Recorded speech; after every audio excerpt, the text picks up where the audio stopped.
لا تقصد بالقطع، لأنه يعرف أنه إذا جابني سألبسه هذا الأمر، لذلك يريد مني أن أنا أسعفه بما معنى القطعي.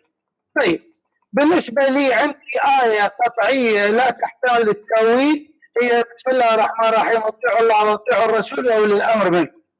كيف علمت انها قطعيه؟ وسالت الامام عليه السلام قال: نحن والله اولي الامر. انتهى الامر. الشيعي الان ينام على وسادة عادي. الان لو قلبت المساله، وانا اريد من المتابعين للمكرم ان فقط ينسلخوا من الانتماءات ويسالوا هؤلاء من هم ولاة الامر عندهم. الشيعي يقول اولي الامر هم محمد وال محمد الطيبين الطاهرين، وانا عملت حلقات في هذه المساله وتحديتهم. الان انتم من هو ولي الامر؟ هل هو العلماء؟ هل هم الحكام؟ هل هم الخلفاء الاربعه؟ هل هو ابو بكر وعمر خاصه؟ من اسالوهم، قولوا لهم اتفقتم على ايه قطعيه واحده في كتاب الله تبارك وتعالى؟ صدقوني صدقوني لن يستطيع هؤلاء خلاص يا وعد كده آية واحدة اتفقوا على تفسيرها وسوف تروا. الوقت خلص. بداية الصوت مسموع إن شاء الله. أستاذ وعد، صوتي مسموع؟ تفضل مسموع. طيب، الحمد لله رب العالمين، والعاقبة للمتقين، ولا عدوان إلا على الظالمين. طبت ومطابا مشاق وتوات من الجنة منزلة إخواننا أهل السنة والجماعة في كل مكان.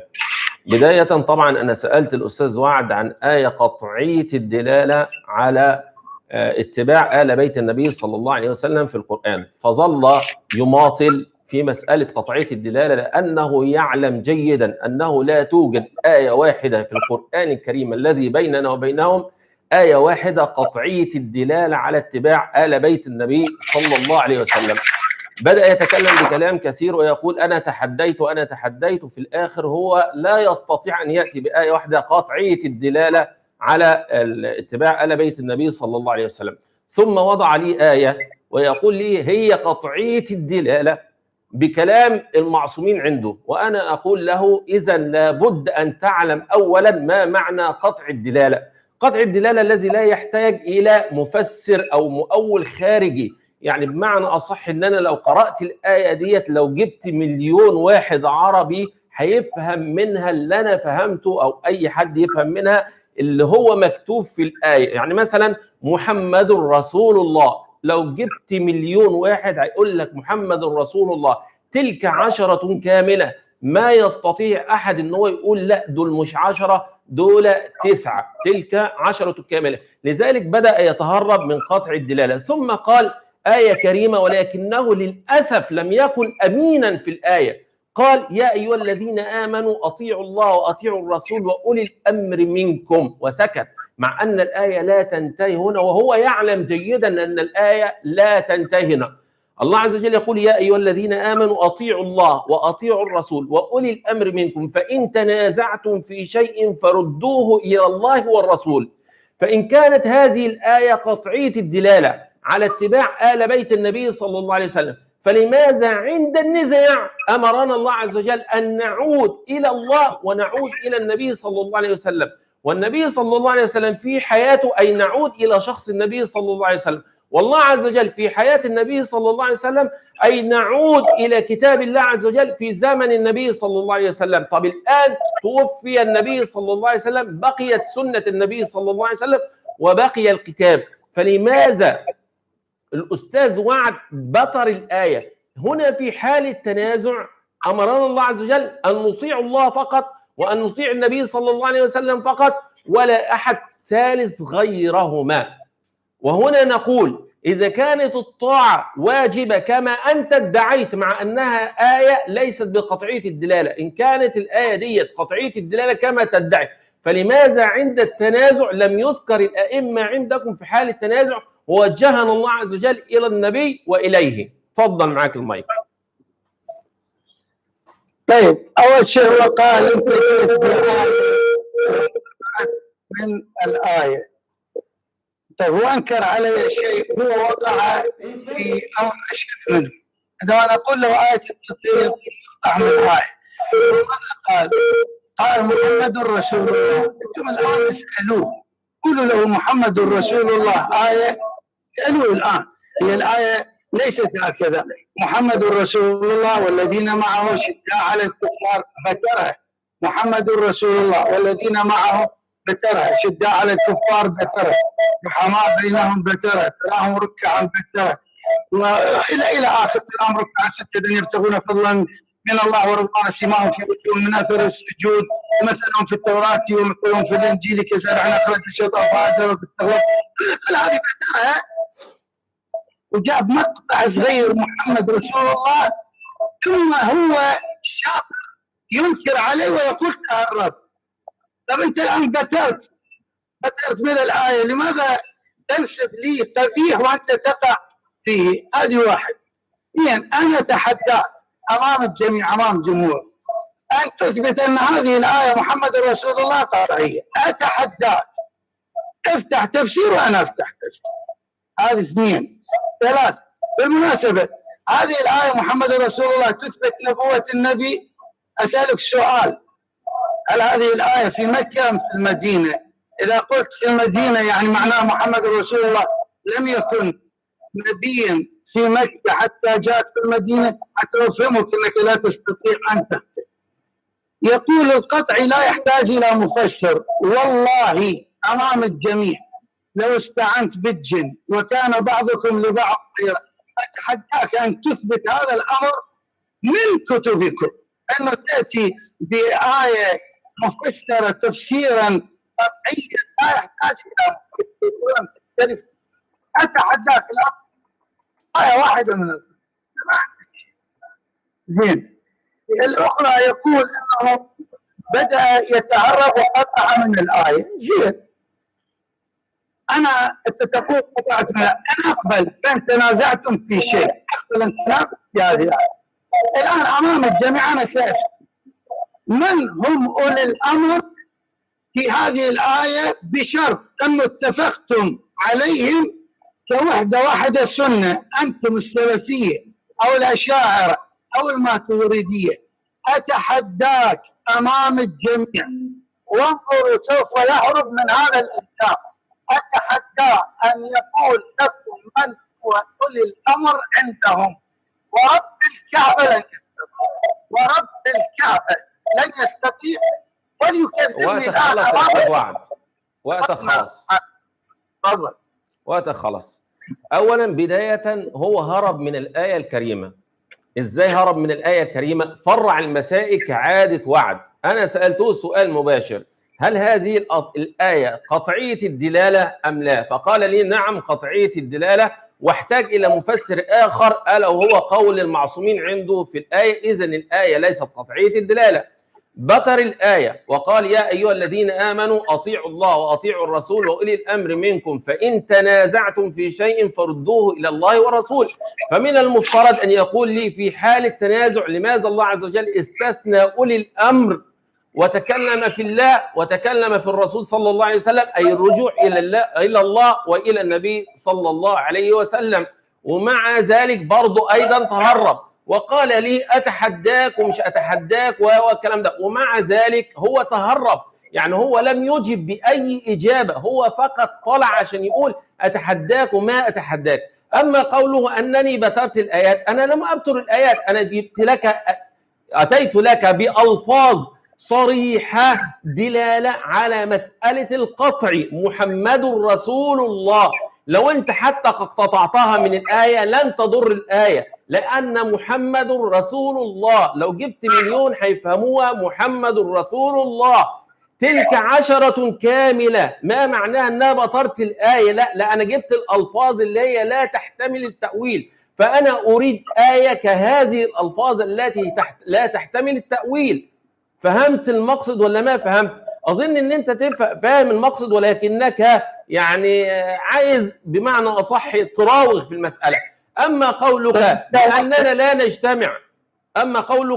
بأننا لا نجتمع على من هو ولي الأمر، سبحانك يا ربي. أقول لك بشيء بسيط جدا، هذه الآية نزلت على النبي صلى الله عليه وسلم سواء في المدينة سواء في مكة فهي نزلت على النبي صلى الله عليه وسلم. إذا هناك ولاة أمور في عهد النبي صلى الله عليه وسلم. أما من هؤلاء ولاة الأمور فمن الممكن أن يكون مثلا قائد الجيش ولي الأمر، قائد المدينة عندما مثلا استخلف علي بن أبي طالب على المدينة فهو ولي أمر المدينة، عندما استخلف خالد على الجيش فهو ولي أمر الجيش. وإلا لسه وقت ما خلص. مين يحدد الوقت؟ انت وقتك ما تقاطعني، لسه وقت ما خلص. كم وقتك؟ أنا وقتي 3 دقايق، ما تقاطعني. عندك ساعة أمامك، ساعة. أمامي دلوقتي ساعة. كم الآن أخذت؟ انت بتدخل في وقت، يعني لسه لي دلوقتي حوالي 45 ثانيه، انت بتدخل في وقت ليه؟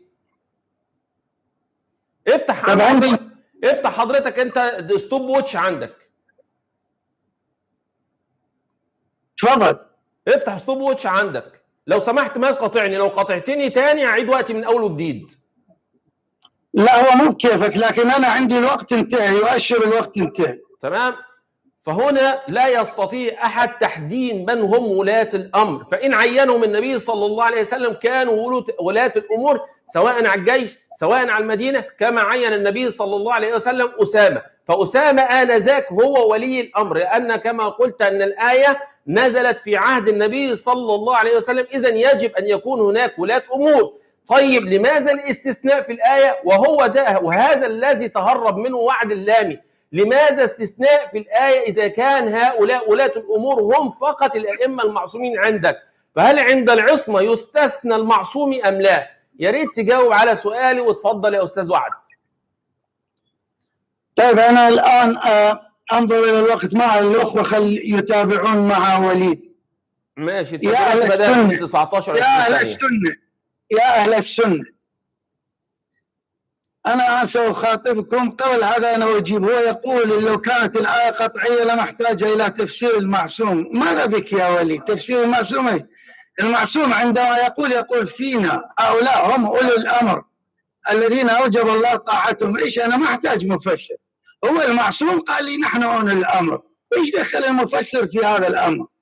أنت عندك المعصوم الإمام الصادق، عندك الإمام الباقر، الناس عاديين يختلف. أنت تسألني كشيعي أولي الأمر الإمام المعصوم ولا في المفسر؟ إيش دخل المفسرين في هذا الأمر؟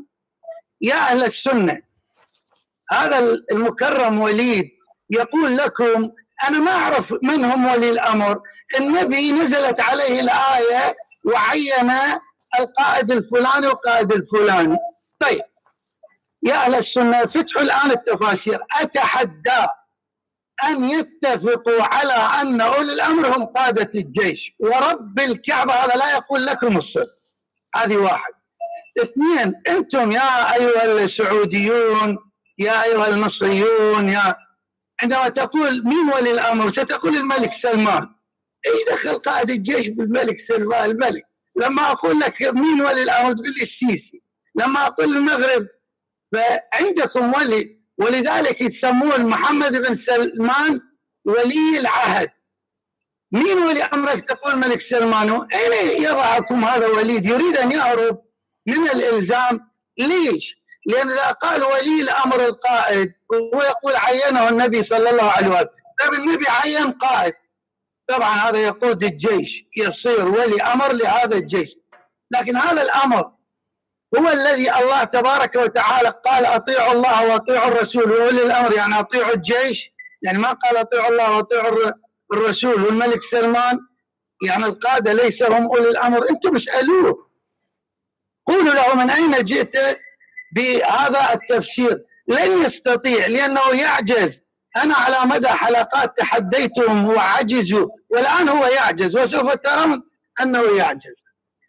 يقول المكرم سواء هذه نزلت في المدينة أو نزلت في مكة، إيش أنت جئت بألفاظ. إخواني هو طالبني بآية، لما ألزمته الحجة قال يا وعد أنا ما مش آية، أنا بأتيك بألفاظ.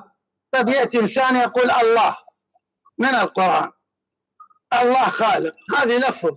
احنا نريد آية نتناقش في آية ولا لفظ؟ أيضا يأتي بلفظ يا أستاذ وعد. ما في اختلاف. لحظة، ما في اختلاف في هذا الأمر. وقتك خلص يا أستاذ وعد. لحظة خلي أجعل. لا ما في لحظات، وقتك خلص. إنسان يرتب. وقتك خلص يا أستاذ وعد، وقتك الجاي إن شاء الله. أنت غير مؤتمن عندي. أستاذ وعد وقتك خلص، أنت قلت قدامي الساعة. وقتك خلص يا أستاذ وعد. لحظة أنا لا أتمنه يا أستاذ وعد وقتك خلص لو سمحت. مجال أجد إنسان يضبط لا الوقت. ما أديك مجال في الثلاث دقائق التانيين إن شاء الله.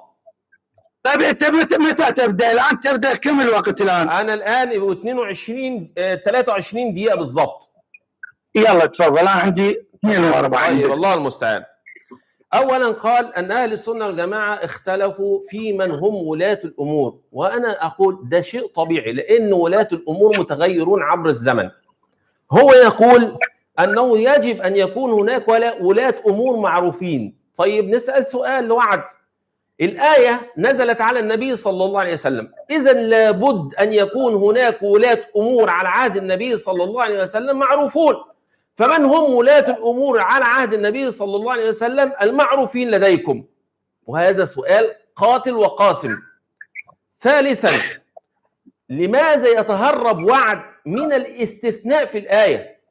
إذا كان هؤلاء هم المعصومون، فلماذا الله عز وجل عند التنازع استثناهم وذكر لنا الله فقط والنبي صلى الله عليه وسلم فقط؟ يا أيها الذين آمنوا أطيعوا الله وأطيعوا الرسول وأولي الأمر منكم فإن تنازعتم في شيء فردوه إلى الله والرسول. فردوه اليمن إلى الله والرسول، ولم يكرر أولي الأمر. فلماذا؟ سؤال صريح وواضح. فلماذا في الآية إذا كان هؤلاء المعصومون لماذا نرد الكلام إلى الله والرسول في وجود المعصوم؟ أعيد تاني، لماذا نرد الكلام إلى الله وإلى الرسول في وجود المعصوم؟ ولماذا استثنى الله عز وجل المعصوم؟ تمام؟ يبقى أنا سؤالي الأول، من هؤلاء المعصومون أو من هؤلاء أولي الأمر في زمن النبي صلى الله عليه وسلم؟ السؤال الثاني، لماذا استثنى الله عز وجل المعصومين عندما ذكر يا أيها الذين آمنوا أطيعوا الله وأطيعوا الرسول وأولي الأمر منكم فإن تنازعتم في شيء فردوه إلى الله والرسول؟ أنت تقول النبي صلى الله عليه وسلم أو رسالة النبي صلى الله عليه وسلم لم تذكر في مكة. وعلى فكرة أنا لما ذكرت مكة والمدينة لم أذكر أصلا السؤال ده، ولكن أشرت إلى شيء آخر. النبي صلى الله عليه وسلم وسط هؤلاء، فسواء ذكر النبي صلى الله عليه وسلم أم لم يذكر النبي صلى الله عليه وسلم، وهذا السؤال يعني معلش يعني اللي حضرتك تحدثت فيه، سواء ذكر النبي صلى الله عليه وسلم أم لم يذكر النبي صلى الله عليه وسلم في القرآن في وقت وجود النبي صلى الله عليه وسلم سواء في مكة أو في المدينة لن يؤثر شيء. أسكن كذبوا النبي صلى الله عليه وسلم فعندما تأتي آية كريمة في القرآن تشير إلى النبي صلى الله عليه وسلم سيصدقوه. من أتى بالقرآن كذبوه، فهل سيصدقوا القرآن؟ للأسف الشديد إن أنتم بتقولوا أسئلة فبتمر هنا على الشيعة لكن لا تمر على أهل السنة والجماعة. تقول هل الأمراء أولي أمر؟ نعم الأمراء أولي أمر وقادة الجيش أولي أمر، وإلا كما قلت لك وأتحداك الآن أن تقول لي من هم أولي الأمر في عهد النبي صلى الله عليه وسلم. وهناك آية أخرى يجب أن نستعين بها يا أحبة. الله عز وجل يقول انتهى وقتك تفضل. 45. طيب أول شيء أنا أجيب التحدي، يقول أتحداك من هم أولي الأمر؟ بسيطة يا وليد، أولي الأمر تركت فيكم كتاب الله وعترتي أهل البيت، فأولي الأمر هم العترة الطاهرة. من هم علي وأولاد علي عليهم السلام. هذا جوابك حتى أتحداك وأتحداك وكان يقول يخدعكم يا أخوان يا سنة يا أهل السنة، يخدعكم. يقول طبيعي أن نختلف في أولي الأمر، يعني مرة يعين الأمير وليد ومرة يعين فلان. ما هذا سؤالي، هذا الرجل يخدعكم. سؤالي هل أولي الأمر هم قادة الجيش أم أولي الأمر هم قادة الدول أم أولي الأمر هم العلماء؟ نعم العلماء يختلفون، مرة العالم في الزمن هذا ليس سؤالي، لكن هو يريد أن يهرب من الموضوع. فسؤالي من هم أولي الأمر؟ أنا ما قلت لك لماذا يتغير القادة. أنت الآن قل أمام الجميع أنا وليد إسماعيل أعترف لوعد اللامي أن أولي الأمر هم قادة الجيش، وأنا بدوري سأقرأ لك من كتبكم أن هذا الكلام خطأ. قل لي أن أولي الأمر هم رؤساء الدول وأنا سأقرأ من كتبك أنها خطأ. قل لي أن أولي الأمر هم العلماء وأنا سأقرأ من كتبك. أنت ما عندك شيء، ما عندك واحد. هذه الآية الآن سوف تعرض من هنا ومن هناك ولن تستطيع أن تثبت على قول. ولذلك تخدع من أنت؟ أنا ما قلت تغير. من هم أولي الأمر؟ هل هم العلماء؟ هل هم العلماء؟ هل هم رؤساء الدول؟ هل هم قادة الجيش؟ هل هم من هم؟ اثبت على قول وسترى ما يسر. طيب، يقول الأخ المكرم أنه يتهرب من الاستثناء. قبل الاستثناء يقول أنا يا أخوان تراجع وليد لما وجدت أني صعقته صعقا في محمد رسول الله وأنها لفظ، وقال هذه ما في اختلاف. قلت له أكمل الآية. نسبتني قال أنا جئت بلفظ تنازع على الآية. صعقته بصعقة أنه أنت قلت في مكة أو في المدينة، ما يعرف أنه هاي الآية متى نزلت، ما يعرف. قال سواء في مكة أو في المدينة هذا لا يضر إيش؟ أنت تقول أن آية محكمة تثبت نبوة محمد. زين، هذه الآية نزلت في المدينة، يعني في مكة ما كان النبي محكم، نبوته ما كانت محكمة. ماذا بكم يا أهل السنة؟ إلا عليكم أهؤلاء من يمثلونكم؟ أهؤلاء محاوريكم؟ أتفخرون بهؤلاء؟ أترفعون رؤوسكم بهؤلاء؟ وقتك خلص يا أستاذ وعد، وقتك خلص. تفضل. أولا بداية لا استجلاب للعواطف، لأن أنا عندي كلام كتير ممكن أقوله وأقول إن أنت حضرتك تهرب من الأسئلة بهروبات يعني ليست حتى منسقة. بداية أنا قلت لك من هم أولي الأمر في عهد النبي صلى الله عليه وسلم، فتورطت ورطة ليس بعدها ورطة، لأنك لا تستطيع أن تقول هو علي أو هو الحسن أو هو الحسين حتى. فقلت أن النبي صلى الله عليه وسلم قال تركت فيكم ما إن تمسكتم به لن تضلوا بعدي أبدا، كتاب الله وعترتي. تركت فيكم يعني من بعد النبي صلى الله عليه وسلم، وأنا سؤالي في حياة النبي صلى الله عليه وسلم. فاشهدوا يا شيعة على تهرب وعد اللام من السؤال الصاعق، وأعيد عليه السؤال الصاعق مرة أخرى: من هم ولاة الأمور في عهد النبي صلى الله عليه وسلم؟ فالآية نزلت على النبي صلى الله عليه وسلم، وهو يقول أن الآية نزلت في المدينة، فجزاه الله خيرا. إذن هناك ولاة أمور في المدينة، فمن هم ولاة الأمور على عهد النبي صلى الله عليه وسلم؟ وإلا فأن الله عز وجل يقول لنا أطيعوا الله وأطيعوا الرسول وأولي الأمر، ولا يوجد أولي الأمر في المدينة. هذه الأولى. الثانية، سألت عن سؤال الاستثناء. لماذا في حال التنازع استثنى الله عز وجل أولي الأمر وهم المعصومين عند وعد اللام في حال الاستثناء دوت؟ لماذا الله عز وجل استثنى هؤلاء من الطاعة؟ الله عز وجل يقول يا أيها الذين آمنوا أطيعوا الله وأطيعوا الرسول وأولي الأمر منكم فإن تنازعتم في شيء فردوه إلى الله والرسول. فلماذا في حال التنازع استثنى الله عز وجل هؤلاء إن كان هؤلاء معصومين؟ وهم يقولون أننا لا نأخذ ديننا إلا من المعصوم، فكيف ذلك؟ اديني جواب. تمام. أما يقول أن وليد إسماعيل لا يعرف إن كانت في المدينة أو إن كانت حتى في مكة، هذا من باب الإلزام. أنا لا يهمني إن كانت في المدينة أو لا يهمني إن كانت في مكة، لأن الآية كده كده نزلت على النبي صلى الله عليه وسلم سواء في المدينة أو سواء في مكة. رديت على وعد اللام وقلت له أنت تقول في الآية محمد رسول الله. أنا قلت لك ألفاظا يتضح منها المطلوب وهو القطع الدلالة، ومع ذلك ما استطعت إلى الآن أن تأتي بآية قطعية الدلالة، بل أتيت بقول المعصوم عندك أن هذه الآية في المعصومين، مع أن قول المعصوم عندك ليس بثقة عندي. دي النقطة الثالثة. النقطة الرابعة بقى والأهم، لأن القرآن متضافر. الله عز وجل يقول وإذا جاءهم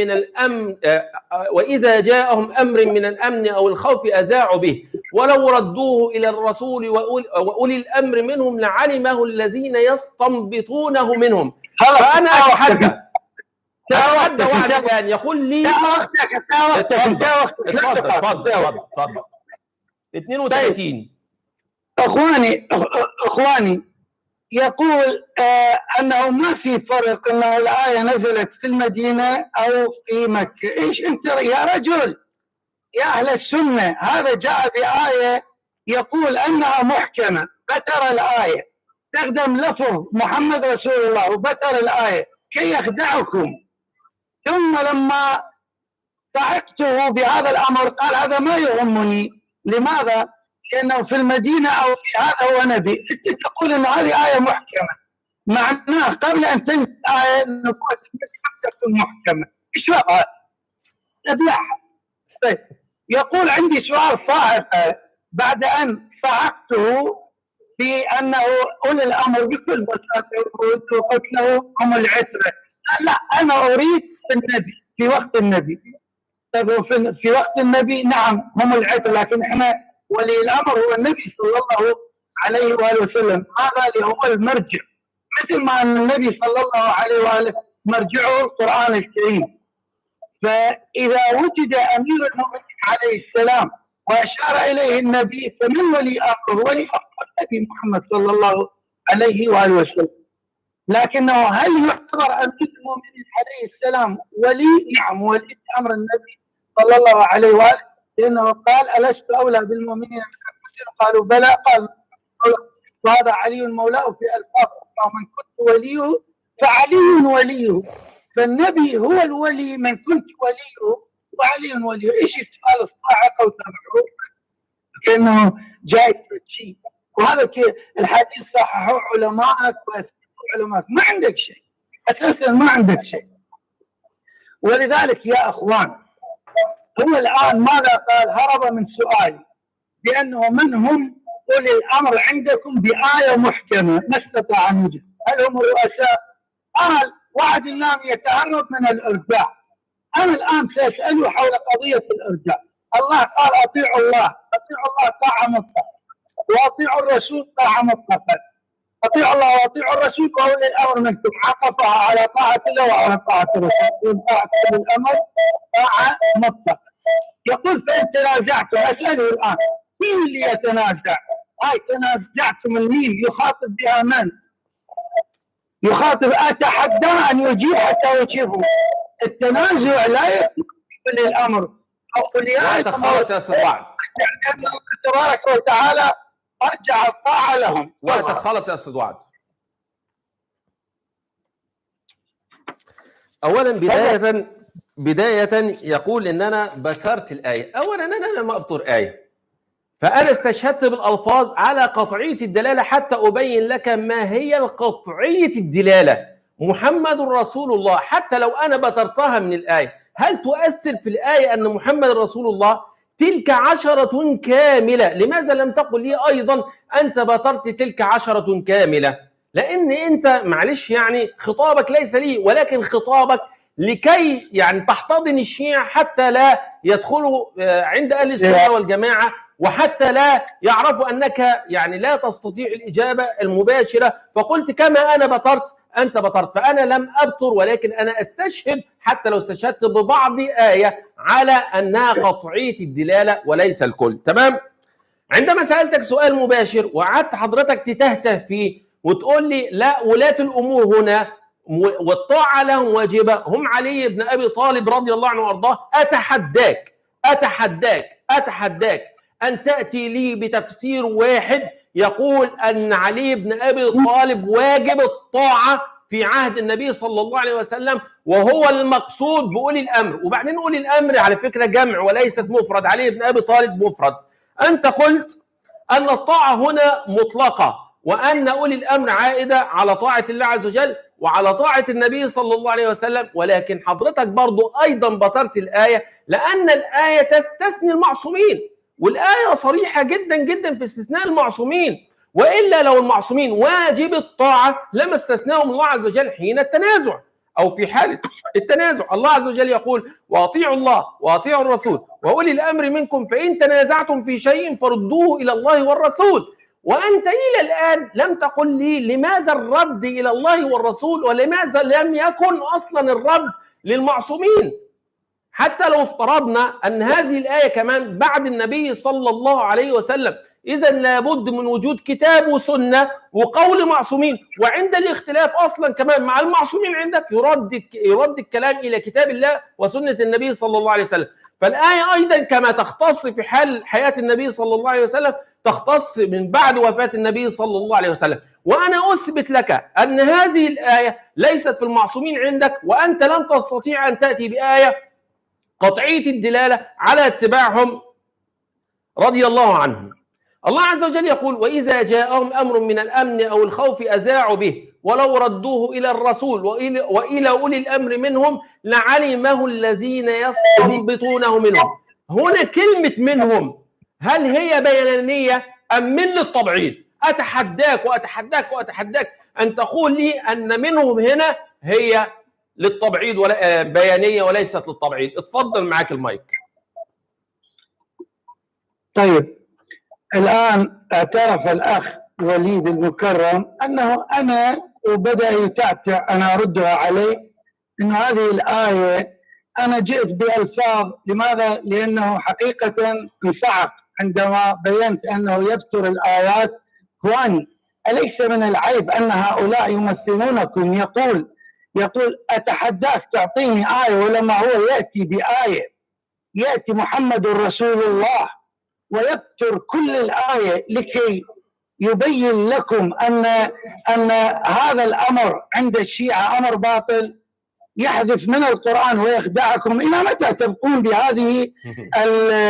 بهذا الفكر ولا تردون على هؤلاء؟ لما سألته الآن لم يجب. هل النبي، أنت تقول محكمة، هل النبي في المدينة صلى الله عليه وسلم كان نبيا أو لا؟ لأن هذه الآية في المدينة. هل النبي في مكة كان نبيا؟ هرب من السؤال الثاني.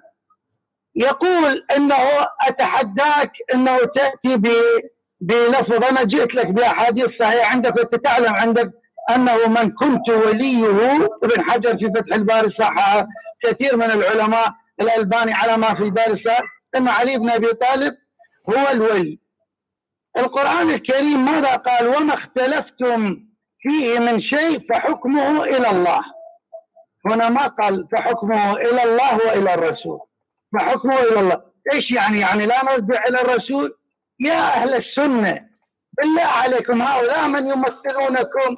القرآن يقول وما اختلفتم من شيء فحكمه إلى الله، ما قال فحكمه إلى الله وإلى الرسول. الآن نفس القضية، الله ما أرجع الأمر إلى الرسول، فقط إلى الله. من يرجع إلى الرسول على مبنى وليد اسمه. إيش هذا الكلام يا أخي؟ شوي افهموا القرآن. سألته فإن تنازعتم، من هو الذي تنازع؟ وتنازع مع من؟ يا عمي، في ولي أمر هو القائد، وفي ولي أمر رئيس الجيش، وفي أمر العلماء. اثبت على قول حتى أبين للناس مدى علمك. فإن تنازعتم في شيء فردوه إلى الله. أتحداك مرة أخرى أن تجيب عن هذا السؤال: من الذي يتنازع ويتنازع مع من؟ أتحداك. ولماذا عطف طاعة أولي الأمر على طاعة الله وطاعة كده يا أستاذ وعد النبي صلى الله عليه وآله؟ أجب عن الآية: ما اختلفتم فيه فردوه إلى الله وحكمه إلى الله. بداية، والله الكل يعلم أن وعد الله، حتى الشيعة كمان يعلمون أن وعد اللامي يهرب من الأسئلة المباشرة بتاعتي. بداية، هو قال أن النبي صلى الله عليه وسلم في المدينة، والآية نزلت، قال أنه في مكة، ولم تأتي آية كريمة في مكة تقول محمد رسول الله. ومع إني جاوبته على السؤال ده، ولكن هجاوبه تاني. النبي صلى الله عليه وسلم سواء قال الله عز وجل قال في كتابه محمد رسول الله في مكة أو في المدينة، ليس لدخل الكفار أي شيء، ولا حتى لدخل المسلمين في الموضوع شيء. ليه؟ لأن النبي صلى الله عليه وسلم بينهم، فإذا النبي صلى الله عليه وسلم وهو بينهم كذبوه والمسلمون صدقوه، فلماذا تأتي آية أساسا تأتي أو لا تأتي؟ فدي مش إشكالية، لأن حتى لو أتت الآية وقالت في المدينة في مكة محمد رسول الله، أساسا الكفار لم يصدقوا النبي، فهل سيصدقون الكتاب الذي جاء به النبي؟ أقول لك أنت تضحك على أتباعك. يقول لي حدد لي من هم ولاة الأمر حتى أحدد لك فيما التنازع. ده هروب مباشر، والشيعة يعلمون أنك تهرب من السؤال. أيا كان هم ولاة الأمور عندي أنا فيحدث تنازع، فعند التنازع الآن أنا عندي ولاة الأمور ليسوا بمعصومين، أيا كان بقى قائد الجيش، قائد المدينة، قائد مكة، قائد المغرب، ولي كذا ولي كذا، هؤلاء كلهم ليسوا بمعصومين. فعند حدوث التنازع عندنا كتاب الله وسنة النبي صلى الله عليه وسلم يجب الرجوع إليهما، ولكن أنتم عندكم أولي الأمر هم المعصومون، فلماذا الله عز وجل استثنى هؤلاء المعصومين في حال التنازع من الرجوع إليهم وقال أطيعوا الله وأطيعوا الرسول فقط، فردوه إلى الله والرسول. أما قولك في الآية فحكمه إلى الله، والله أنا أستغرب نفسي من العقول ديت. يعني إيه فحكمه إلى الله؟ من الذي ينفذ حكم الله؟ من الذي نرجع إليهم في حكم الله؟ هل الله عز وجل هينزل وحي على الناس ويقول لهم ده حكم الله؟ فمعنى فحكمه إلى الله أي معنى حكمه إلى الله والنبي صلى الله عليه وسلم. سبحان الله. وإلى الآن لم يرد على الآية الصاعقة والتحدي الصاعق. الله عز وجل لم ينتهي الوقت. وإذا جاءهم أمر من الأمن أو الخوف أذاعوا به ولو ردوه إلى الرسول وإلى أولي الأمر منهم لعلمه الذين يستنبطونه منهم. منهم هنا من؟ هل هي بيانية أم للتبعيض؟ أتحداك أن تجيب على هذا السؤال في بداية كلامك. من هنا هل هي تبعيضية أم من بيانية؟ اتفضل. فهناك الآن يا إخوة يا أهل السنة والجماعة كبروا، فهناك في هذه الآية الله عز وجل يشير إلينا أن هناك اتفضل. كبروا يا أهل السنة، كبروا. وليد اسمعوا ماذا يقول. يقول ما اختلفتم من شيء فحكمه إلى الله. إيش معناه؟ معناه أنه النبي ينفذ أوامر الله، ثم ماذا؟ وأولي الأمر ينفذون أوامر الله التي من النبي. لماذا؟ لم تأتي بشيء. لكن الآن الآية هذه نقضا على قولك لم تقل وإن اختلفتم في شيء فردوه إلى الله وردوه إلى الرسول، قالت ردوه إلى الله. فيلزمك إلزام، افهم في باب المناظرة هذا إلزام لك، بما أنه قلت أنه في الآية لم يرجع التنازع إلى أولي الأمر، فأنا أقول لك هنا الاختلاف ما رجعه إلى النبي فقط إلى الله. فنلغي النبي كما نلغي أولي الأمر. إن شاء الله جماعتك يفهمون ما أقصد، يعني أنت صعب تفهم. رجع الأخ يقول سواء أولي الأمر عندي هم قادة الجيش أم رؤساء الدول. يا أخوان يا أهل السنة، هذه آية تقول أطيعوا أولي الأمر. أنا ادعيت أنها محكمة وذكرت أنها الإمام الصادق عليه السلام قال فينا، وأنا أظهرت هذه المصادر في حلقات يرجعوا إلى قناة. الآن سألته أنت تستطيع أن تحكم هذه الآية؟ المفروض يقول لي، لا يقول لي سواء أولي الأمر القادة، وهذا ما يعنيني لأنه غير معصومين. شلون غير معصومين؟ والله يقول أطيعوا الله وأطيعوا الرسول وأولي الأمر. ثم هل الكلام عن العصمة؟ أنت عندك النبي معصوم وأنت عندك النبي غير معصوم، فأنت الآن تريد أن تهرب من الموضوع إلى موضوع العصمة، وأنه لا ما عندي معصومين حتى تهرب. أنت ما عندك النبي معصوم، أنت عندك النبي عمر بن الخطاب يصحح له في قضية الصلاة، عمر بن الخطاب في قضية الحجاب تسموها آية الموافقة. تريد أن أرد عليك بهذا الأسلوب؟ لا تهرب من موضوع إلى موضوع. قل للناس الآن أطيعوا الله وأطيعوا الرسول مطلقا. أنا ما أطيع الله في الصلاة وأعصيه في الصوم، أطيعه في كل شيء، وأطيع الرسول عطف طاعة الرسول على طاعته. وأولي الأمر من هم أولي الأمر الذين يجب أن نطيعهم؟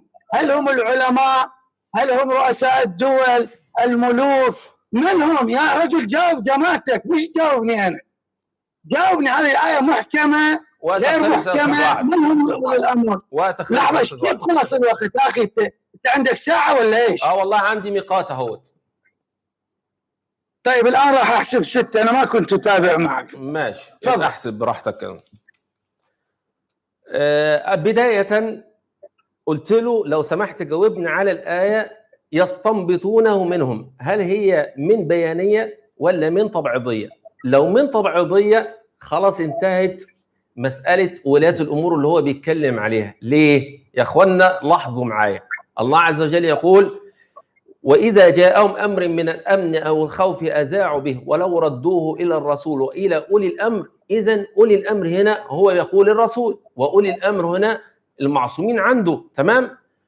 لعلمه الذين يستنبطونه منهم. إذن في جزء سوف يستنبط والجزء الآخر لن يستنبط، لأن منهم هنا من للتبعيض. إذن هناك عنده من المعصومين أو من الاثنى عشر من يستطيع الاستنباط، وهناك البعض الآخر من لا يستطيع الاستنباط. لذلك قلت لكم يا أهل السنة كبروا، والله الرجل لا يدري رأسه من رجله. لذلك دخل في عمر بن الخطاب، ودخل هيدخل لي في أبو هريرة، ويدخل لي في كل حاجة عشان يبعد المسألة. دائما عندما يقول الآية يقتطع الآية يا أيها الذين آمنوا أطيعوا الله وأطيعوا الرسول وأولي الأمر منكم. هل الآية هنا بالفعل انتهت؟ لا، لم تنتهي. سواء هؤلاء عندك معصومين أو غير معصومين، هذا لا يغير من الآية شيء، لأن الآية لم تنتهي عند وأطيعوا أولي الأمر منكم وأطيعوا الله.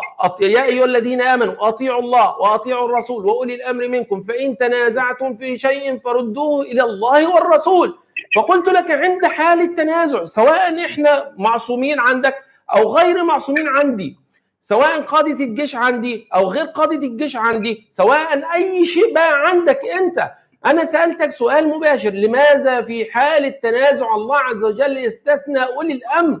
فمن المفترض ان اولي الامر دول واجب الطاعه. اذا لو هم موجودين في العصر بتاعي الان وحصل تنازع، هل ارجع الى كتاب الله عز وجل ام ارجع الى سنه النبي صلى الله عليه وسلم ام ارجع الى كتاب الله وسنه النبي صلى الله عليه وسلم في حال التنازع؟ ان قلت لي بل ترجع الى المعصومين، الايه ليس فيها عند في التنازع الرجوع الى المعصومين، تمام؟ هو قال وافحمت عندما قال فحكمه الى الله، قال لماذا لم يذكر النبي صلى الله عليه وسلم هنا؟ اولا من يطبق حكم الله؟ لو قلنا اطيعوا الرسول فقط فاحنا بطاعه الرسول صلى الله عليه وسلم بديهيه سنطيع الله عز وجل، فمش محتاج اصلا ان انا اقول هذه في الله او هذه في النبي صلى الله عليه وسلم. واصلا المقارنه عندك خطا. ليه المقارنه خطا؟ لان الايه تقول خلاص يا ايها لا لم يخلص، ما خلص لسه، لا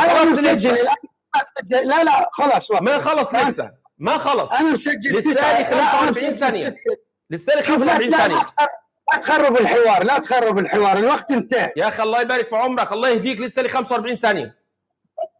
ابدا الوقت انتهى ورب الكعبه امامي. خلاص على حلفانك، اتفضل، مع ان انا قدامي لسه 45 اتفضل. يا ريت تبدأني بالايه الاخيره يستنبطونه منهم، اتفضل. خلاص شوف اخواني، الان اولا تورط في قضيه الاختلاف حتى افهم الناس. الان هو قال لماذا لم يرجعوا فان تنازعتم في شيء؟ يا اخوان، يا اهل السنه، يا اتباع وليد، يا ايها المنصفون، المفروض الان انا اعرف من هو ولي الامر حتى في التنازع اما ان ارجع اليه واما انازعه، صح ولا لا؟ المفروض انا اعرف ولي الامر. هل اختلافي انا كرعيه مع ولي الامر هذا الذي يهرب منه؟ اختلافي انا مع ولي الامر، فإن تنازعتم من هؤلاء الذين تنازعوا، هل العلماء يتنازعون مع أولي الأمر؟ هل الرعية تتنازع مع أولي الأمر؟ كيف أنا أجيب الرجل وهو لا يعلم من هم أولي الأمر حتى أجيبه؟ هو لا يستطيع أن يصرح، هو يهرب، يقول سواء القادة سواء. ليش؟ لأن ما عندكم آية حكمتموها. شوف يا أهل السنة، والله ورب الكعبة أتحداكم جميعا آية واحدة من القرآن ما اتفقتم على تفسيرها، ومنها هذه الآية. الآن أنا أعطيه شهر كامل أن يثبت على رأي من هو منكم أولي الأمر. حتى عندما أتنازع أجيبه. أنا لا أريد أن أخذ منهم التنازع، لكن المتنازعون غير أولي الأمر. هو يريد أن يقول فإن تنازعتم فمعناه ردوه إلى الله وإلى الرسول. أولي الأمر طاعتهم مطلقة، وممكن أن نرد التنازع إلى أولي الأمر، ولذلك ألزمته وهو يهرب. من الذي ينازع من؟ سجلها أعيد، من الذي ينازع من؟ أتحداك ورب الكعبة. هذا الأمر الأول.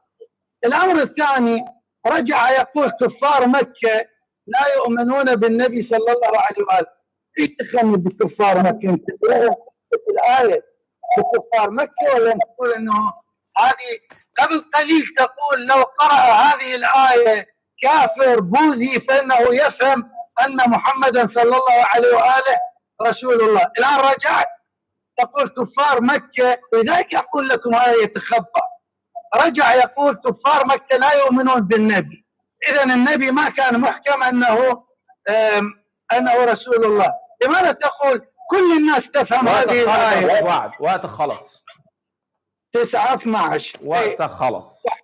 تفضل. ماشي 53:30. طيب عندك هنا وعد اللامي سقط سقطة غريبة جدا، ألا وهي هو يريد أن يعني يلزمني بمن هم أولي الأمر. فعندما أنا أقول له قادة الجيش، ولاة الأمور، ولاة الدول، هم دول كلهم ولاة أمور، ما في مشكلة. لكن هو بيقول لي لا، لازم تحدد من هم ولاة الأمور. أنا أحدد لك يا أستاذ وعد. ولي أمر الآن المهدي، وهذه الآية تشمل المهدي. فإن تنازعتم في شيء فردوه إلى الله والرسول. فعند التنازع هل نرد الكلام إلى المهدي وإلى الله وإلى الرسول؟ إذا خالفنا الآية الكريمة، لأن الآية الكريمة تقول عند أي تنازع أيا كان، حتى لو كان مع ولاة الأمور، فردوه إلى الله والرسول. إذا يجب أن يكون هناك كتاب وسنة للرد إليهما، وليس هناك كتاب وسنة وأقوال المعصومين للرد إليهما. خلاص يا سيدي، من باب التنزل الآن المهدي، كلمنا عن المهدي في حال التنازع الآن، نرد الكلام إلى من؟ هذه الأولى.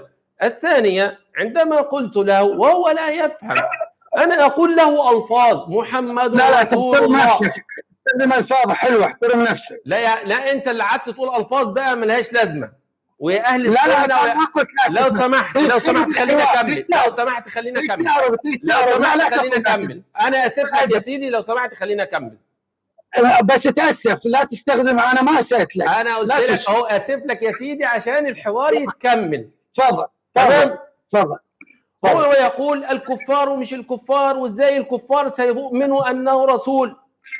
أنا يعني أستغرب لفهم الأستاذ وعد الكلمة. لما أنا أقول محمد رسول الله، أنا حفهم من الكلمة أن محمد رسول الله سواء آمنت به أو لم أؤمن به، دي مش هي الإشكالية. لما أنا أقول رقم 9، أنا حفهم منه لو جبت مليون واحد هيفهم منه رقم 9، لكن مش هيفهم منه 10. فسواء بقى الكافر فهم منها أو لم يفهم، أنت بتقول إيه؟ إزاي إن هو لم يؤمن بها؟ مال الإيمان ومال فهم الجملة.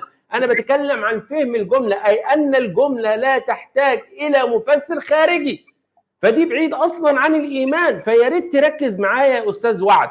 للمرة الثالثة الأستاذ وعد يتهرب من يستنبطونه منهم. اتفضل يا أستاذ وعد من وقتي وابدأ بآية يستنبطونه منهم. إذا هناك بعض المعصومين عندك جاز له الاستنباط، والبعض الآخر لا يستطيع الاستنباط، لأن منهم أجمع العلماء قاطبة أن منهم هنا للتبعيض. لو أنت قلت لي بقى هات مخالف ما فيش أي مشكلة، اتفضل اديني أنت المخالف منهم. وقتك أكثر من وقتك. لسه على فكرة وقت ما خلاص. هذا 12 وأنت الآن 15. طب اتفضل يلا ابدأ يا سيدي.